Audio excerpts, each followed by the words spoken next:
आते हैं, क्योंकि भगवान का कहना है कि मुझे कोई एक चांटा मारे तो मैं मार खा लूंगा, मुझे कोई गाली दे तो मैं सुन लूंगा, बर्दाश्त कर लूंगा। अगर मेरे भक्त पर कोई बात आ गई तो मेरे समझ के बाहर है। मैं काल रूप हो जाता हूं, जो मुझे पूजते हैं, भाव से मुझे भक्त मेरे मानते हैं, उनके लिए मैं समक्ष हर वक्त खड़ा रहता हूं। भगवान ने आज उत्तरा की पुकार सुनी, भगवान दौड़े दौड़े आए और दौड़ करके आए। अब सोचो, भगवान कन्हैया जी, नारायण जी दौड़ करके आते हैं चतुर्भुजी रूप में, और चतुर्भुजी रूप में आए, अपना अंगूठे के आकार, अंगूठे जितना अपना आकार बना लिया, और उत्तरा के गर्भ में भगवान चले जाते हैं गर्भ की रक्षा करने के लिए।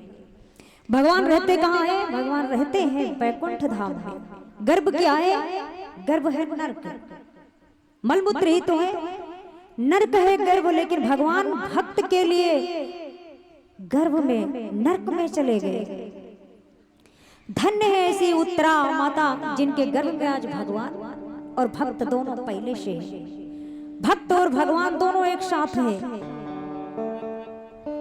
भगवान चतुर्भुजी रूप में गए गर्भ में, और चारों तरफ घूम रहे हैं, अपने सुदर्शन चक्र से उस ब्रह्मास्त्र का खंडन कर देते हैं और गर्भ की रक्षा करते हैं। आसपास घूम रहे थे तो वो बालक देख रहा था कि कोई आया मेरे आसपास घूम रहा है, लेकिन है कौन मैं नहीं जानता।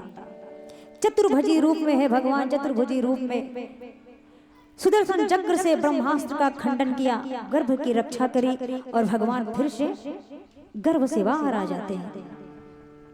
गर्भ से जब बाहर भगवान आ जाते हैं, कुछ समय बीतता है, धीरे धीरे समय बीतता है,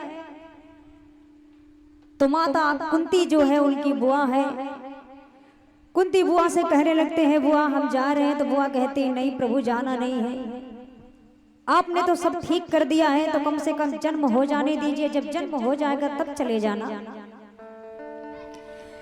भगवान कहते हैं कि बुआ अब तो सब ठीक हो गया, आप क्या दिक्कत है? तो बुआ कुंती कहने लगती है कि नहीं प्रभु, हमारी इच्छा करती है कि आज दिन आप और ठहर जाते। भगवान रथ को निकाले और कहे, रथ पर सवार हुए, कहने लगे बुआ देखो हमें जाने तो, अब तो सब आपका जो भी उल्टा सीधा चल रहा था सब बढ़िया से हो गया, सब कुछ ठीक हो गया है, अब हमें भी अपने धाम को जाना चाहिए। और बुआ अगर कोई वरदान मांगना चाहती हो तो मुझसे मांग सकती हो। तो कुंती बुआ कहने लगती है, क्या प्रभु बात करते हैं आप? अरे अगर मुझे कोई वरदान देना चाहते हैं तो फिर एक वरदान दे दीजिए। आज कुंती ने क्या वरदान मांग लिया है? भगवान कहते हैं बुआ मांग लो, जो आपकी इच्छा हो मांग लो, हम आपको दे देंगे, और हमें जाना है। कुंती कहती है कि अगर प्रभु हमें कुछ देना ही चाहते हो तो हमें ऐसा वरदान दो कि हर घड़ी, हर पल, हर वक्त मुझे दुख ही दुख मिले, मुझे दुख ही दुख दे के जाओ प्रभु, क्योंकि दुख जब होता है तो प्रभु आप मेरे साथ रहते हैं। जैसे इतनी बात कही है, भगवान कन्हैया की आंखों में आंसू आ जाते हैं। भगवान कहते हैं बुआ ये तुमने क्या मांग लिया? अरे संसार, ये दुनिया के लोग तो सारा संपत्ति मांगते हैं, धन मांगते हैं, आपने क्या मांग लिया? चक्कर आने लगा, दिमाग चकरा गया। अब कहते हैं बुआ ये तुमने क्या मांग लिया? कुंती बुआ कहती है कि नहीं, हम चाहते हैं प्रभु, हमें देना ही चाहते हो तो दुख दे करके जाओ, हमें बस दुख ही दुख मिले। क्यों दुख मांगती है? क्योंकि भगवान जब उस संकट में होते हैं वो, तो भगवान संकट में साथ रहते हैं। आज कुंती बुआ वही बात कहती है, प्रभु जब तक मैं संकट में थी तब तक आप मेरे साथ थे, और आज देखो जब सब ठीक हो गया तो आप जा रहे हैं, तो मैं नहीं चाहती कि आप मेरा साथ छोड़ करके कभी जाएं। मुझे हर वक्त दुख मिलेगा तो आप मेरे साथ तो रहेंगे कम से कम। भगवान की आंखों में आंसू आ गए, भगवान रथ से उतर लिए और भगवान फिर रुक जाते हैं, कहते हैं बुआ ठीक है, मैं नहीं जाऊंगा, जब संतान हो जाएगी उसके बाद मैं जाऊंगा। अब समय बीतता है, धीरे धीरे उत्तरा के गर्भ से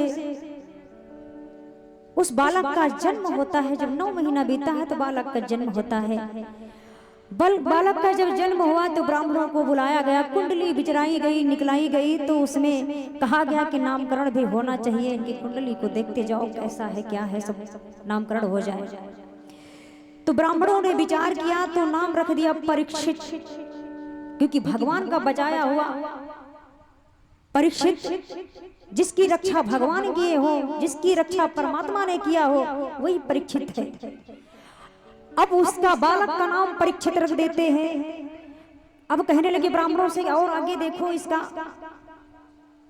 कुंडली में और क्या है, जीवन मरण सारा बता के जाइए। तो ब्राह्मणों ने कहा सब तो ठीक है, परंतु ये एक बात इनकी बहुत गलत है, ये ठीक नहीं है। क्या है?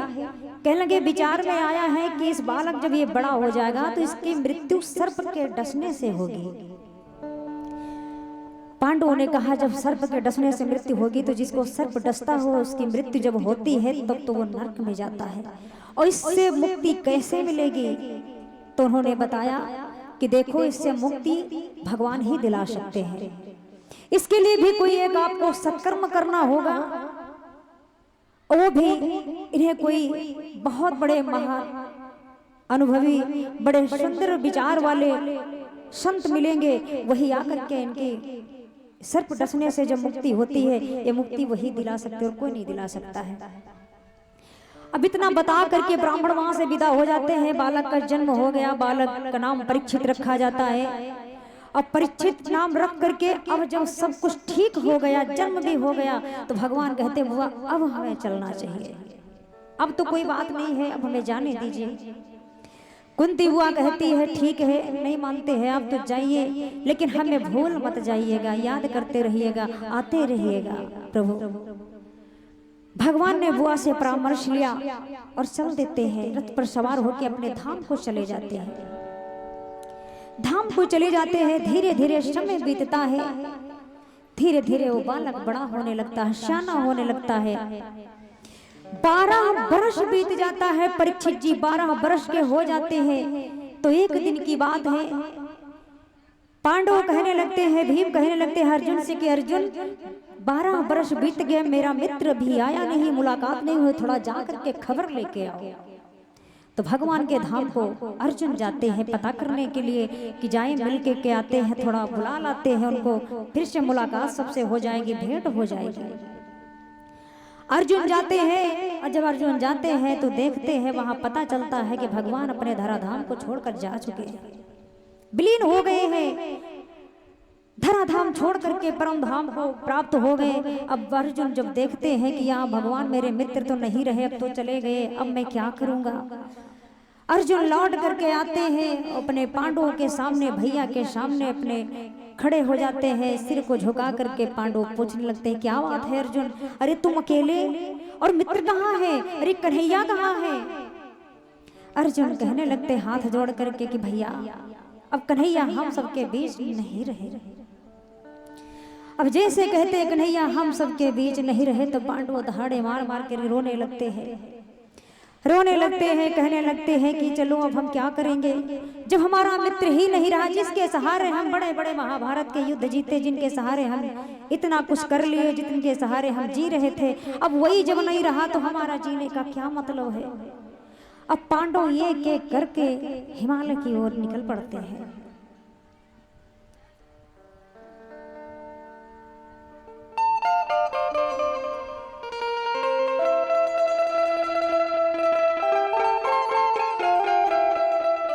युधिष्ठिर विचार कर लिए कि चलो चलते हैं, भजन कीर्तन करेंगे, भजन कीर्तन करते करते उसी में अपने आप को विलीन कर देंगे।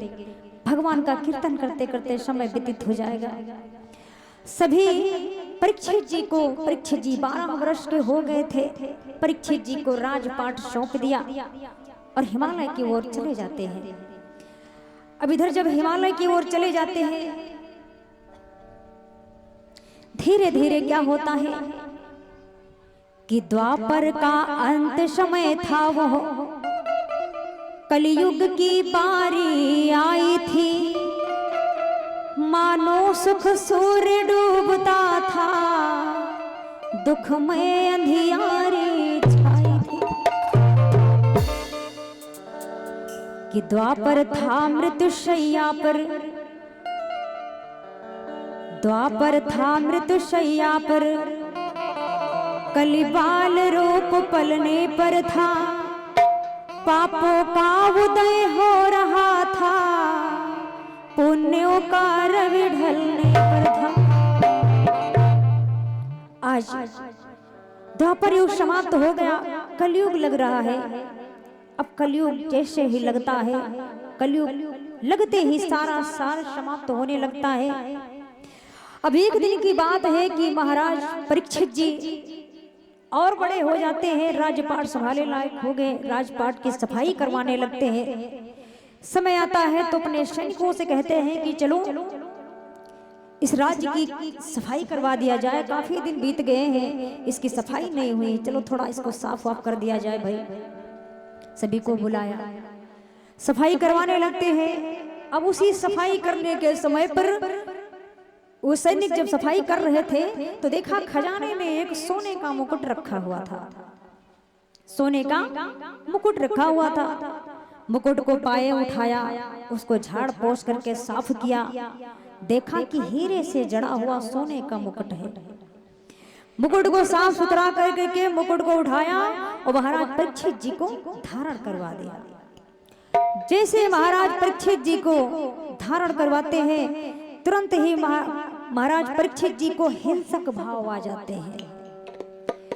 हिंसक भाव आ जाते हैं। राजा विचार करने लगते हैं कि चलो हम शिकार करने जाएंगे, अब हमें शिकार करने जाना है, चलते हैं शिकार पे। हिंसक भाव क्यों आ गए? अच्छा, एक रहस्य है कि हिंसक भाव आए क्यों? क्योंकि वो जो मुकुट था, वो मुकुट एक जरासंध नाम के राक्षस का था, दैत्य का था। और सोने का मुकुट है, सोना खराब नहीं होता है, लेकिन जो अधर्म से कमाया हुआ सोना होता है वो सोना अपवित्र होता है। अब सोना तो सभी लोग पहनते हैं, हम भी पहनते हैं, सभी पहनती हमारी माताएं बहनें, लेकिन सोना कहो कि सारा सोना अपवित्र है तो ऐसा नहीं है। सोना पवित्र नहीं होता है, अपवित्र नहीं होता। अपवित्र वही होता है जो अधर्म से कमाया जाता है, चोरी का होता है। सोना तो पवित्र होता है, पर ये अपवित्र है क्योंकि ये दैत्य का है, जरासंध नाम राक्षस दैत्य का है। इसलिए जैसे ही धारण किया शीश पर हिंसक भाव आगे, चलो शिकार करने चलते हैं। आज शिकार करने के लिए महाराज घोड़ी पर सवार हैं, तलवार को लिया चल देते हैं। शिकार करने महाराज जा रहे थे तो देखते हैं कि रास्ते में जब आधे मार्ग में पहुंच जाते तो रास्ते में देखा कि मार्ग में एक दौड़ती हुई हांफती हुई गाय दौड़ती चली आ रही है। उसके पीछे एक बछड़ा लंगड़ाता हुआ गिरता हुआ चला रहा है। उसके पीछे काला कुरूप आदमी जो लाठी लेकर के उसे बार बार मार रहा है। दौड़ाता हुआ आदमी दौड़ता हुआ चला रहा है मारते हुए। महाराज ने सोचा, विचार किया कि ऐसी क्रूरता का कार्य मेरे नगर में कौन कर सकता है। महाराज ने सोचा हमें देखना पड़ेगा, ऐसा है कौन, क्यों कर रहा है। क्या देखा है महाराज कि हांफती कांपती थर्राती, वही गाय महाराज के सामने आकर खड़ी होती है कि हांफती कांपती थर्राती, एक गाय वहां पर आती है।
गाय आकर के महाराज के सामने खड़ी हो जाती है। महाराज पूछने लगते हैं कि तुम कौन हो। वो गाय तुरंत ही अपने भेष में आ जाती है। महाराज से कहती है कि महाराज मैं पृथ्वी हूँ, ये बछड़ा धर्म है महाराज, और ये काला कुरूप आदमी महाराज यही तो कलयुग है, यही कलयुग है। और कलयुग इसके आते ही हम सबको लाठी लेकर के दौड़ाना शुरू कर दिया है। सोचो जब ये यौवन अवस्था को प्राप्त करेगा तो हम सबका क्या हाल होगा। कलयुग की आयु है 84,32,000 वर्ष। कलयुग के आते ही ऐसा हाल है पृथ्वी का और धर्म का।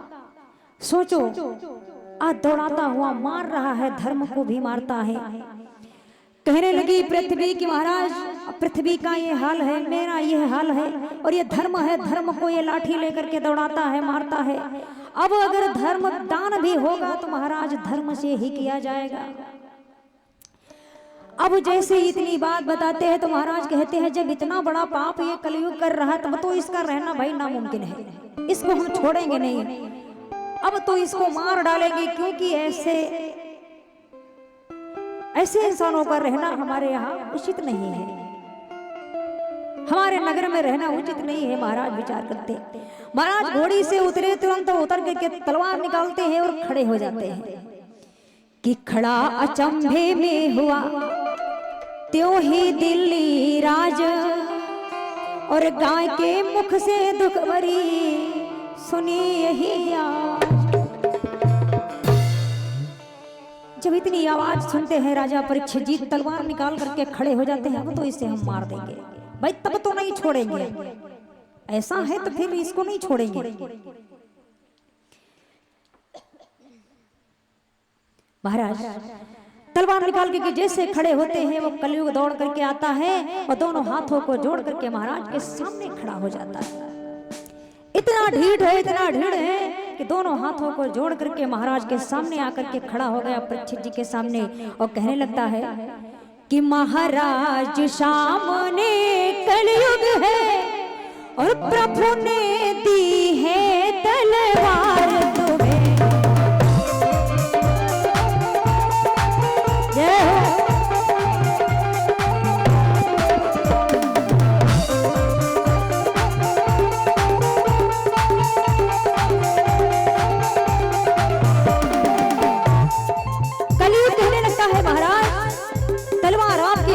मैं आपके सामने हूँ, मर्जी आपकी है, अर्जी मेरी। महाराज सामने कलयुग है,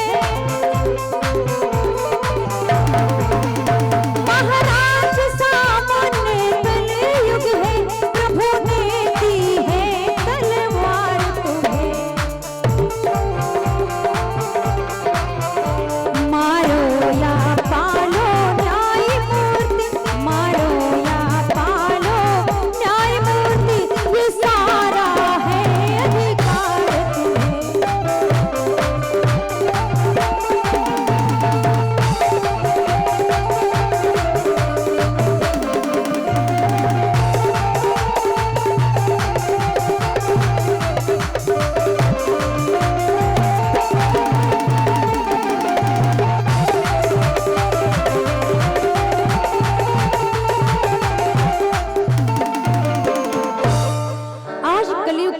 है कि महाराज बेशक आप मुझे मार सकते हैं, आप मुझे मार सकते हैं, परंतु ये धर्म के विरुद्ध होगा। क्यों?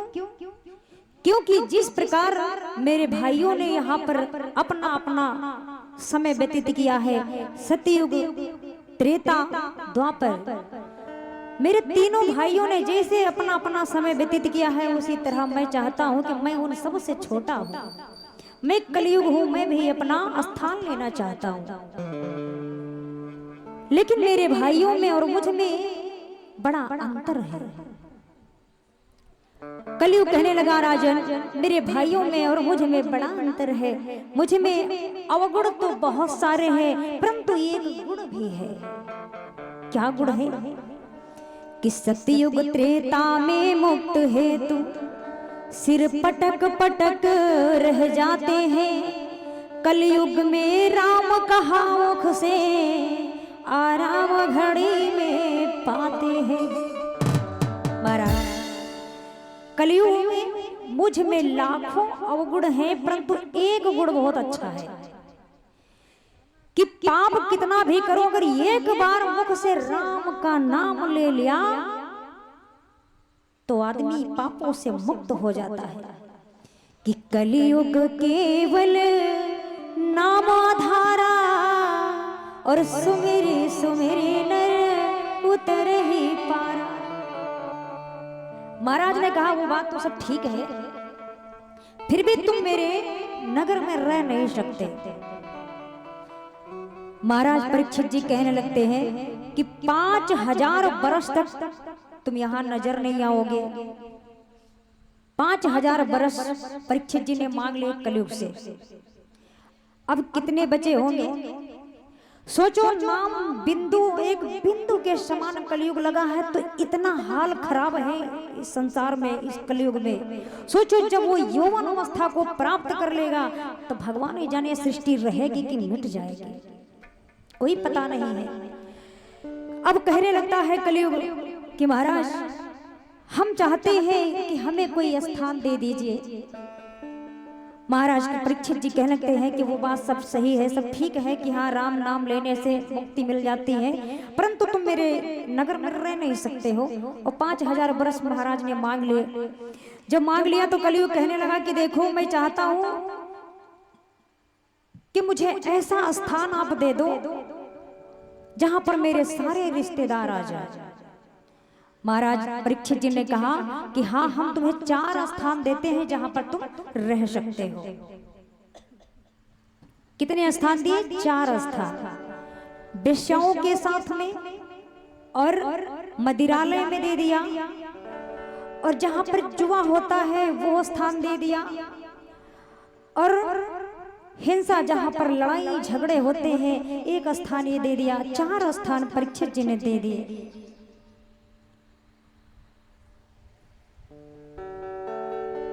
चार स्थान दे दिया, फिर भी कलयुग कहने लगा कि महाराज जितने स्थान आप दे रहे हैं ये सारे फ्लोट तो हमने पहले से ही बुक कर रखे। जहाँ लड़ाई झगड़े होते हैं वहां मैं रहता हूँ, जहाँ जुआ खेला जाता है वहां मैं रहता हूँ, जहाँ मदिरापान होता है वहां मैं रहता हूँ, वेश्याओं के घर वहां भी मैं रहूंगा। इस सब को छोड़ करके एक स्थान मेरे मन मुताबिक आप मुझे दे दो। महाराज ने कहा बताओ क्या चाहिए। जैसे ये स्थान मांगा कि एक मेरे मन मुताबिक मुझे स्थान दे दो, तो महाराज ने कहा चलो ठीक है दिया, मांग लो कहाँ पे रहना है।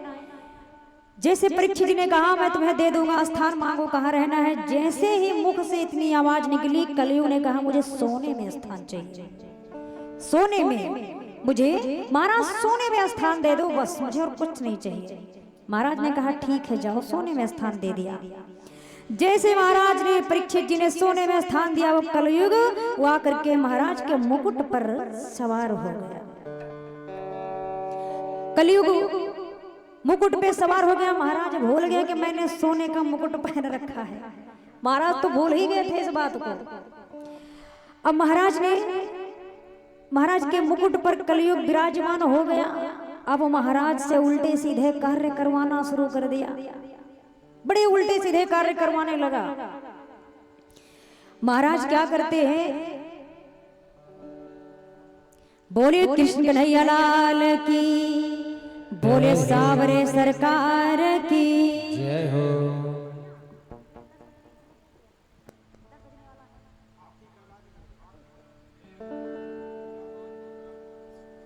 जय श्री राधे।